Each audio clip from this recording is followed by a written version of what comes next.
तो हमने 7.2 का ये जो पहला क्वेश्चन है ये क्वेश्चन करते हैं। और इस क्वेश्चन को करने से पहले मैंने आपको क्या बताया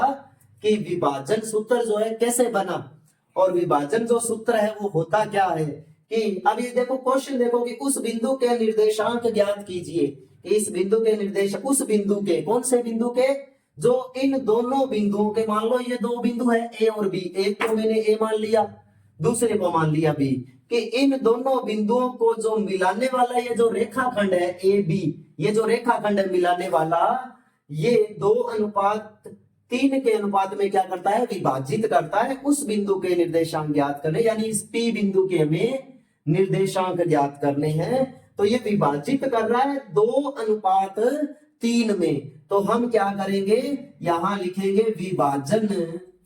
विभाजन सूत्रानुसार, विभाजन सूत्रानुसार अपने पास क्या आ जाएगा। विभाजन सूत्र क्या है, x का मान निकालने के लिए सूत्र है mx2 प्लस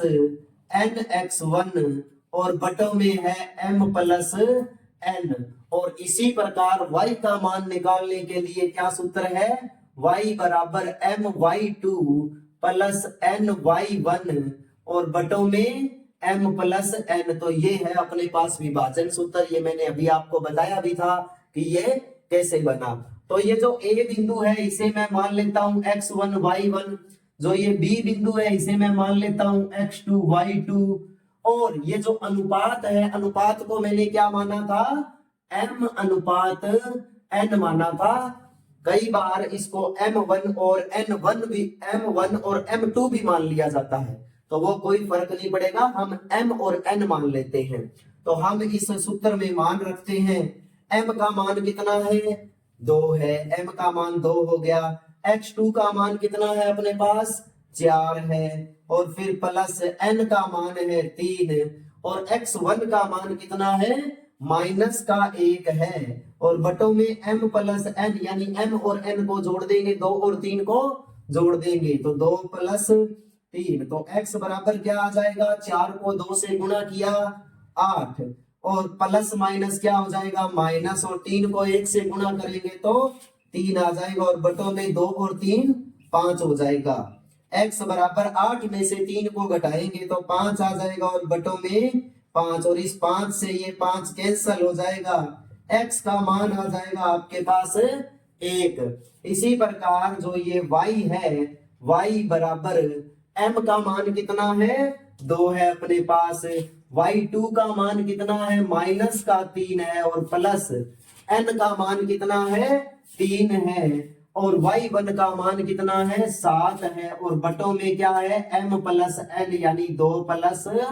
3 आ जाएगा। y बराबर 2 को -3 के साथ गुणा करोगे तो माइनस का 6 आ जाएगा, और प्लस 7 को 3 के साथ गुणा करोगे तो कितना आ जाएगा, 21 आ जाएगा, और बटों में 2 और 3 को जोड़ोगे तो 5 आ जाएगा। 21 में से -6 यानी 21 में से 6 घटाएंगे तो 15 आ जाएगा, और बटों में 5,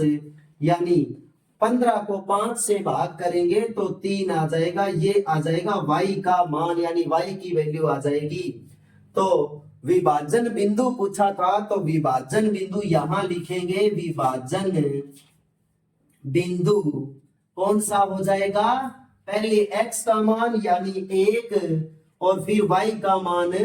कितना आ जाएगा, 3 आ जाएगा। तो ये अपना क्वेश्चन यहां पर कंप्लीट हो गया कि विभाजन बिंदु आ गया अपने पास।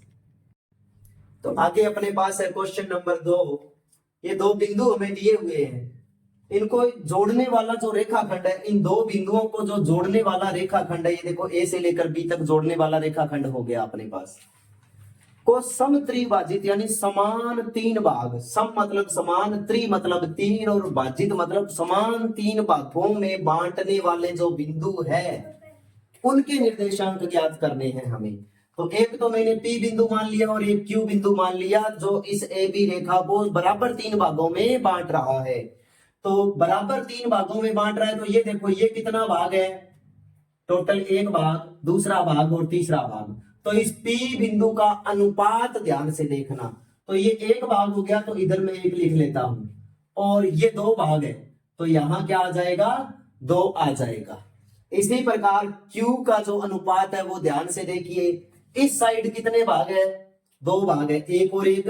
2 भाग है, तो इस साइड 2 लिख लिया, और इस साइड कितने भाग है, 1 भाग है, तो 1 लिख लिया। तो ये P और Q दोनों के अपने पास क्या आगे, अनुपात आगे। अब मैं क्या करूंगा, पहले बिंदु P के निर्देशांक ज्ञात करूंगा। यहां लिखूंगा कि बिंदु P के निर्देशांक ज्ञात करने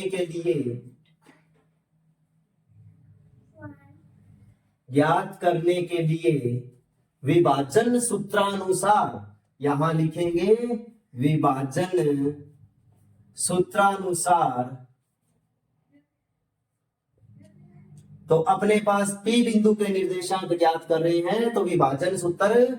x बराबर, ये देखो फिर से ध्यान दीजिए, इसे मैं x1 y1 मान लेता हूं, ये हो गया अपने पास x2 और y2, और P के निर्देशांक ज्ञात कर रहे हैं, तो ये हो गया m अनुपात n हो जाएगा।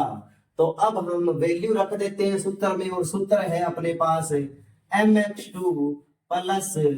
nx1 और बटों में m प्लस n, और इसी प्रकार y का सूत्र क्या है, my2 प्लस ny1 और बटों में क्या आ जाएगा, m प्लस n आ जाएगा। तो मान रखते हैं x बराबर आ जाएगा m का मान कितना है, 1 है अपने पास, और h2 का मान कितना है, माइनस का 2 है x2 का मान, तो -2, फिर प्लस n का मान है 2, और x1 का मान कितना है, 4 है, और बटों में m प्लस n यानी 1 प्लस 2, तो x बराबर क्या आ जाएगा, ये देखो 1 को -2 से गुणा करेंगे तो माइनस का 2, प्लस 4 को 2 से गुणा करेंगे तो 8, और बटों में 3, तो x का मान आ जाएगा, 8 में से 2 घटाएंगे तो 6 आ जाएगा, और बटों में 3, और x का मान आ जाएगा 2, क्योंकि 6 3 से भाग करोगे तो 2 आएगा। इसी प्रकार क्या करते हैं, y का मान यानी y बराबर m का मान कितना है, 1 है, और y2 का मान कितना है, माइनस का 3 है, और प्लस n का मान कितना है, 2 है, और y1 का मान है माइनस का 1, और बटों में m प्लस n यानी 1 प्लस 2, तो y बराबर आ जाएगा, 1 को -3 से गुणा करोगे तो माइनस का 3, ये प्लस माइनस माइनस हो जाएगा, और 2 को 1 से गुणा करोगे तो 2, बटों में 1 और 2 कितना हो जाएगा, 3, तो y का मान आ जाएगा -3 और -2 माइनस का 5, और बटों में 3, तो ये x और y दोनों का अपने पास मान आ गया। यहां लिखेंगे कि बिंदु P के निर्देशांक, बिंदु P के निर्देशांक क्या आ जाएगा, x का मान है 2 और y का मान है -5/3। इसी प्रकार हम क्या करते हैं, इधर Q के निर्देशांक ज्ञात करेंगे, तो Q के निर्देशांक के लिए यहां लिखते हैं बिंदु Q के निर्देशांक, तो अनुपात इस बार अपने पास 2:1 है। अब m की वैल्यू 2 है और n की वैल्यू 1 है अपने पास, तो सूत्र में फिर रखते हैं, सूत्र है x बराबर mx2 प्लस nx1 और बटे m प्लस n, और y का सूत्र है my2 प्लस ny1 और बटों में m प्लस n हो जाएगा। तो x का मान अपने पास निकालेंगे तो m का मान है 2, x2 का मान है माइनस का 2 और प्लस n का मान है 1, और x1 का मान कितना है, 4 है अपने पास, और बटों में क्या करेंगे, m प्लस n यानी 2 प्लस 1, तो x बराबर आ जाएगा, 2 को -2 से गुणा करोगे तो -4, और प्लस 4 को 1 से गुणा करोगे तो प्लस का 4, और बटों में 2 और 1 3, तो x बराबर आ जाएगा 0। क्यों आ जाएगा, ये देखो -4 और प्लस का 4 0, और 0 के बटों में कुछ भी हो 0 ही होता है। इसी प्रकार हम y का मान भी निकाल लेते हैं, तो y बराबर m का मान है 2 और y2 का मान कितना है, -3 है, और प्लस n का मान कितना है, अपने पास 1 है, और y1 का मान कितना है, -1 है, ध्यान दे, बटे m प्लस n यानी 2 + 1, तो y बराबर आ जाएगा, 2 को -3 से गुणा करेंगे तो -6, प्लस माइनस माइनस हो जाएगा, और 1 को 1 से गुणा करेंगे तो 1 और बटों में 3, तो y का मान आ जाएगा -6 और -1 कितना, -7, और बटों में 3 आ जाएगा अपने पास। अतः अपने पास बिंदु Q के निर्देशांक क्या आ जाएंगे, बिंदु Q के निर्देशांक अपने पास आ जाएंगे, x का मान है 0 और y का मान है 7/3, तो ये P के निर्देशांक है और ये है अपने पास Q के निर्देशांक, तो ये अपना आंसर आ गया यहाँ पर, P और Q के निर्देशांक आ गए।